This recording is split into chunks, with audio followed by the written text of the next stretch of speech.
Sea usted un líder con liderazgo extraordinario.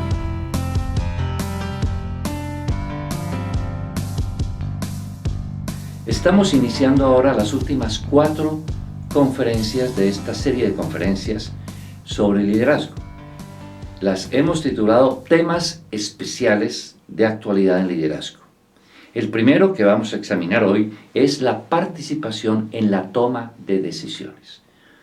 Y para ello vamos a ilustrar un ejemplo imaginario conectado con el Titanic. Quienes conocen la historia del Titanic, pues era el barco más grande en su época y salió de Londres hacia Nueva York el 10 de abril de 1912, con 2.224 personas a bordo. Se hundió 5 días después, el 15 de abril de 1912, en el Atlántico del Norte. Murieron 1.513 personas, el 68% de las personas que iban a bordo, la mayoría por hipotermia, porque el Atlántico en ese momento la temperatura era de menos 2 grados centígrados, que puede matar a muchas personas en 15 minutos. Bien, esa fue, quienes conocen la historia, simplemente estaba repasando. Piense que usted está esa noche en el Titanic. Imagínese, usted está en un bote en el Titanic. El bote ya está lleno de gente. Y hay mucha gente en el agua y gente tirándose del barco, etc. Y aquello es obviamente una locura. En ese momento, ya el bote está lleno y alguien tiene que decidir qué hacer.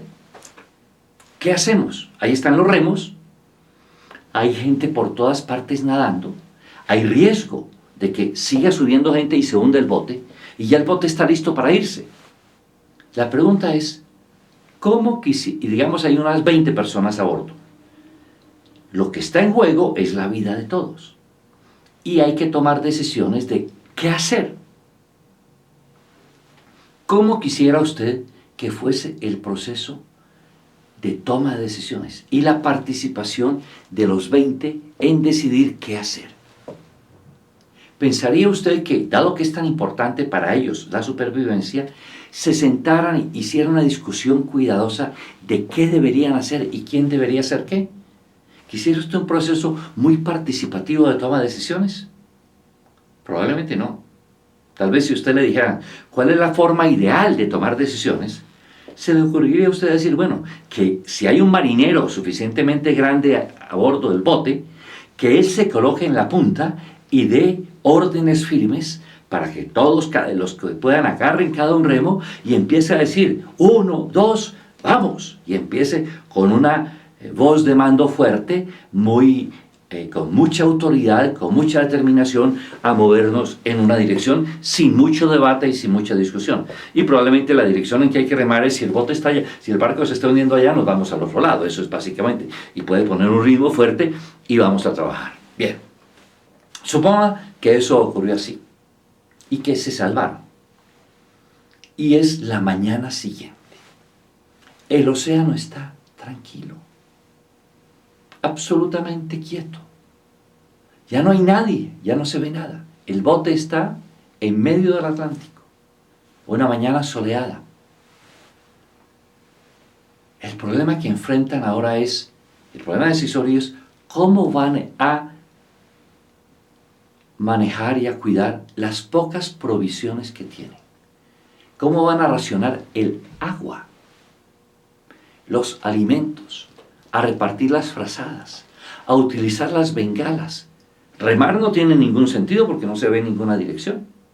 Entonces, ¿cómo ordenar el bote, la vida en el bote, particularmente el racionamiento de lo más esencial, el agua y los alimentos? Suponga usted que el marinero de la noche anterior, que fue el que dirigió la salida, ese día diga, bueno, como yo ayer dirigí esto, ahora voy a tomar las decisiones de cómo se deben repartir los alimentos, el agua, etc. ¿Estaría usted de acuerdo con eso? ¿Estaría usted de acuerdo con darle a quien tuvo el, el poder total la noche anterior a darle de nuevo el poder al día siguiente? Probablemente usted diría que tal vez quisiera ahora un proceso mucho más participativo, una deliberación más detallada, una discusión de la forma en la cual se puede repartir el agua y los alimentos, que todas las personas tuvieran oportunidad de participar. Más aún, imagínense lo siguiente, digamos que la víspera había una señora mayorcita ya, un poco robusta, pero un poco mayor, de más de 60 años, que estaba en el bote anoche y ni siquiera podía agarrar el remo y estorbaba mucho. Entonces era un fastidio esta señora. Y algunos estuvo hasta pensando tirarla al agua, pues, pero no lo iban a hacer, pero era un lastre.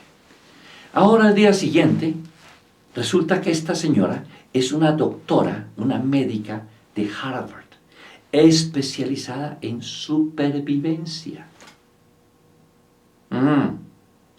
Ayer no tuvo papel ninguno, más bien fue un estorbo. ¿Hoy qué va a pasar? Probablemente va a tener la voz cantante. ¿Por qué?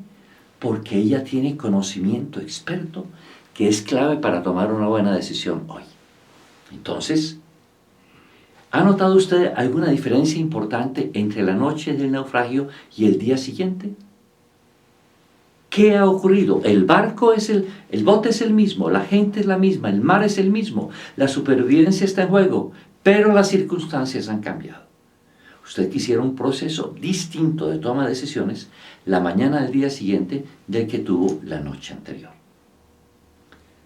Vamos entonces a examinar quién debe participar en la decisión. Si queremos tomar una decisión en la empresa, hay dos cosas que nos preocupan. Primero, la calidad de la decisión, o sea, que haya una alta probabilidad de lograr los resultados que se quieren con la decisión. Estamos decidiendo en algo, vamos a contratar a una persona y esa persona la queremos contratar porque queremos que se desempeñe en estos campos y hay 3 candidatos y queremos contratar a uno, al mejor y a alguien que tenga un excelente desempeño. Entonces, ¿qué sería buena calidad? Que seleccionemos un candidato que tenga excelente desempeño, o sea, que logremos las metas que teníamos con la decisión. Ese es un criterio muy importante para evaluar quién debe participar en la toma de decisiones. Y hay un segundo criterio y es la legitimidad de la decisión. ¿Qué quiere decir? Que por el proceso que se siguió para la toma de decisión, haya una alta probabilidad de que las personas que deben acatar la decisión la acaten, la apliquen. Entonces, en general, la participación en la toma de decisiones impacta la calidad de la decisión e impacta la legitimidad de la decisión. Y vamos a ver entonces qué factores inciden, o algunos de los que inciden, en la calidad y en la legitimidad de la decisión. Bien, empecemos por el tema de la calidad. Queremos tomar una muy buena decisión en el asunto. ¿De qué depende esa decisión? Primero, que tengamos información, que sepamos, que la información que tengamos acerca de la situación esté completa y sea válida. Porque si no tenemos la información apropiada, probablemente nos podremos equivocar por ignorancia. Entonces, primero, información disponible. Entonces, un criterio para quién debe participar en la toma de decisión es aquellos que tienen información que es valiosa para la toma de la decisión. Criterio número 1. Segundo, no es solo cuestión de información o de datos. Adicionalmente, necesitamos que alguien pueda analizar la información. Y poder evaluar y analizar y entender la información y examinar las diversas opciones requiere lo que se denomina conocimiento experto en los temas pertinentes para ello, para poder evaluar la información disponible. Entonces vamos a necesitar gente que sepa de los temas en que se va a tomar la decisión. Por ejemplo, en el caso del Titanic, en la noche del naufragio, primero, la información era obvia para todos. El Titanic está de un lado, el bote está casi lleno, tenemos estos recursos y debemos irnos en alguna dirección. Entonces, y el conocimiento experto que se requería era el de algún miembro de la tripulación que pudiera dar algún ritmo y alguna dirección a la acción de remar para dirigir el bote lejos del Titanic. Eso era todo lo que se necesitaba para una decisión de calidad de la noche del hundimiento. ¿Qué pasa al día siguiente? Ya al día siguiente, con el problema de cómo racionar los recursos disponibles para mejorar las posibilidades de supervivencia mientras la gente es rescatada, toda la información ya no es tan obvia como la noche anterior, y más aún el conocimiento experto, ya quien lo tiene no es el marinero de la víspera ni es conocido por todos. Principalmente quien más lo tiene es el de la médica especializada en supervivencia, por eso tiene un papel distinto allí. Entonces, por ello, la participación del miembro de la tripulación la noche del naufragio y la participación de la médica en la mañana siguiente eran esenciales en cada ocasión para una decisión de calidad que incorporaba la información pertinente y el conocimiento experto. Mencionamos que no solo la decisión debe ser de calidad, sino que debe tener alta legitimidad, que la gente obedezca la decisión. Entonces, ahora, ¿qué criterios afectan la legitimidad de la decisión? Los principales criterios son los siguientes. Primero, que se logre la defensa de lo que se considerarían intereses legítimos en juego de las personas involucradas.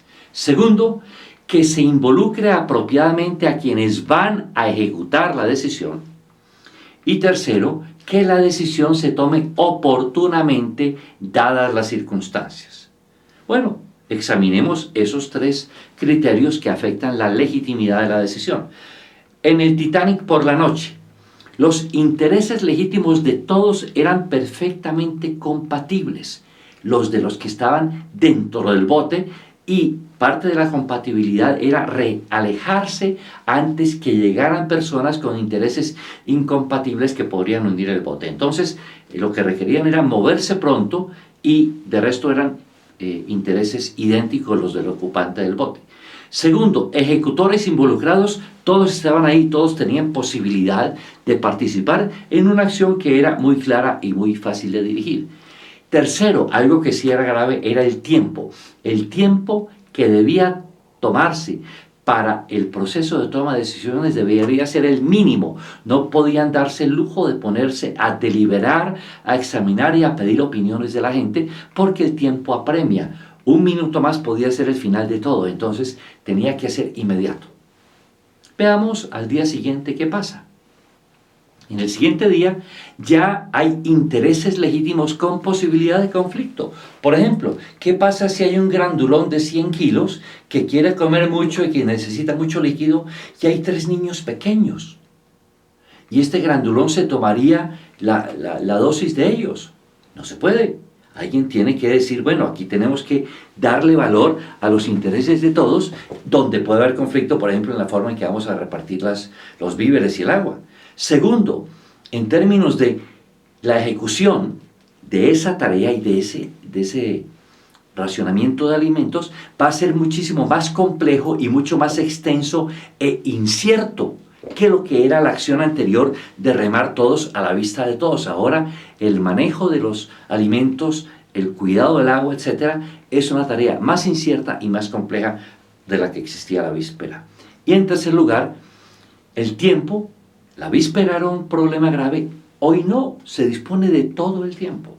Entonces, las circunstancias para la legitimidad son claramente distintas. En la noche anterior, los intereses son coincidentes, la ejecución es muy obvia y hay que actuar rápido. Al día siguiente, hay intereses en conflicto, la ejecución es más incierta y difícil y prolongada, y en tercer lugar, tenemos todo el tiempo del mundo. Esas diferentes circunstancias obviamente implicaban un proceso diferente de decisión para lograr alta legitimidad. Algunas reflexiones sobre esta historia. El proceso de toma de decisiones en la noche del naufragio debe ser muy diferente al de la mañana siguiente por los siguientes requisitos. Primero, la información es más compleja al día siguiente. Segundo, el conocimiento experto es más especializado el día siguiente. Tercero, los intereses legítimos, hay posibilidades de conflicto el día siguiente. Cuarto, la ejecución es más extensa, compleja e incierta el día siguiente. Y quinto, la oportunidad, el tiempo apremia mucho, la noche del naufragio no apremia el día siguiente. Por lo tanto, un proceso autoritario de poder concentrado, muy rápido y ágil, es esencial en la noche del naufragio, mientras que un proceso más participativo, más consensual y más deliberativo es lo apropiado para la mañana del día siguiente. El mismo tipo de proceso no sirve para las dos situaciones. Aunque son las mismas personas, están en el mismo bote, tienen el mismo océano y la misma meta principal, la supervivencia. Vamos a dar unas guías prácticas derivadas de esta historia. Primero, identifique las principales decisiones que usted toma en su empresa con cierta frecuencia. Decisiones importantes, frecuentes. Segundo, examine cuál es el proceso actual mediante el cual se toman las decisiones. ¿Lo hace usted solo? ¿Con quiénes? ¿A quién consulta? ¿Cómo es? Tercero, evalúe si el proceso de cada una cumple con los requisitos de calidad, que son información y conocimiento experto. Cuarto, evalúe si el proceso de cada una cumple con los requisitos para la legitimidad, intereses legítimos, involucración según el papel en la ejecución y tiempo necesario para decidir oportunamente. Quinto, haga los ajustes necesarios en el proceso decisorio en cada caso. Y sexto, revise periódicamente los principales procesos de toma de decisiones en su empresa para asegurarse que logra alta calidad y alta legitimidad.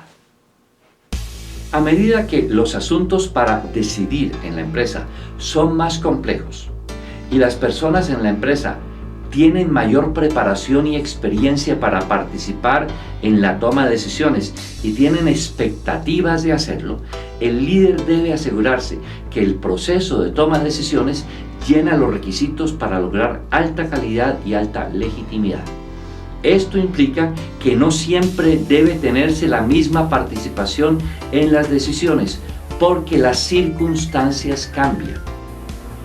Por favor, no dirija su empresa como si estuviera siempre en la noche del naufragio, donde el tiempo apremia y la información y el conocimiento experto son obvios para decidir, ni tampoco como si estuviera siempre en la mañana del día siguiente, cuando tiene todo el tiempo del mundo, pero la información es mucho más compleja y mucho más incierta. La próxima semana vamos a hablar de un modelo muy interesante de liderazgo que ha sido desarrollado recientemente y se denomina el liderazgo silencioso. ¿Cómo ejercer el liderazgo cuando las presiones sobre usted le impiden hacer lo que usted cree que debe hacerse? Y vamos a ilustrarlo con el caso del director académico. Les espero en la próxima semana.